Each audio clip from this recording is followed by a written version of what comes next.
মিরাজ নাকি শেখ মেহেদী, কে টি-20 দলে বেশি যোগ্য সেটাই যেন দেখিয়ে দিলেন শেখ মেহেদী। মাত্র 2টা সিরিজ আগেই যিনি প্লেয়ার অফ দ্য সিরিজ ছিলেন সেই ওয়েস্ট ইন্ডিজের মাটিতে, সেই শেখ মেহেদীকে 2 সিরিজ পরই একাদশ থেকে বাদ করতে হয়েছিল। শ্রীলঙ্কায় 2টা ম্যাচ তিনি খেলেননি, তৃতীয় ম্যাচে যখন সুযোগ পেলেন নিজের সর্বোচ্চটা উজাড় করে দিলেন। ক্যারিয়ার সেরা বোলিং, মাত্র 11 রানেই 4টা উইকেট।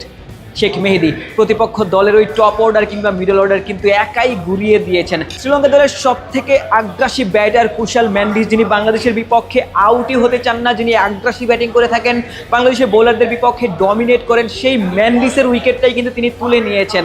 তিনি একে একে 4খানা উইকেট নিয়েছেন, বাংলাদেশকে শুরুতেই ম্যাচে কিন্তু এগিয়ে দিয়েছিলেন সেই শেখ মেহেদী। মাত্র 11 রানেই 4টা উইকেট, শেষ ওভারটা তো মেইডেনই দিলেন।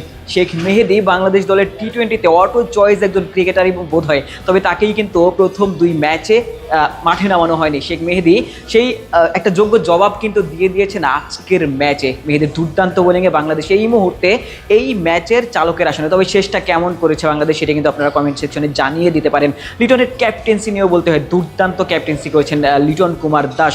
এই ম্যাচে শুরু থেকেই প্রতিপক্ষকে চেপে ধরেছিলেন লিটন কুমার দাস। আমরা যদি দেখি 15 কিংবা 16তম ওভারেও তিনি স্লিপ রেখে বোলিং করছেন, তার বোলারকে সেই সাহসটা তিনি দিয়েছেন। একজন সেকেন্ড কিংবা থার্ড স্লিপ পজিশনে একজন ফিল্ডার রেখেছিলেন তানজিদ তামিমকে, এবং তার পেছনে ইমনকে রেখেছেন থার্ড ম্যান অঞ্চলটাতে।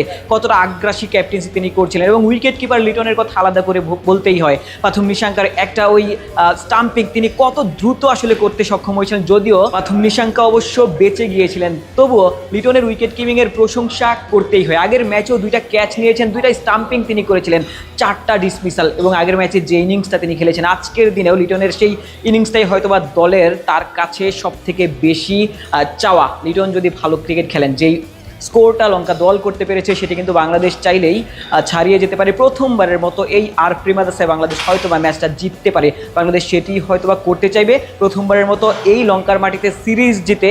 তো বাংলাদেশের যারা দর্শকরা রয়েছেন তাদেরকে সেটি উপহার দিতে চাইবেন। বাংলাদেশ দলের ক্যাপ্টেন দুর্দান্ত ক্যাপ্টেন্সি লিটন করেছেন। এই ক্যাপ্টেন লিটনকেই হয়তোবা বাংলাদেশ দলের ম্যানেজমেন্ট কিংবা দর্শকরাও প্রত্যাশা করেন, তবে তার ব্যাটেও কিন্তু দর্শকরা রান প্রত্যাশা করেন। লিটন ব্যাট হাতে বাংলাদেশকে ম্যাচ জেতাবেন সেটি হয়তোবা বাংলাদেশের দর্শকরা প্রত্যাশা করেন। আমরা সেটি হয়তোবা দেখতে চাইবো।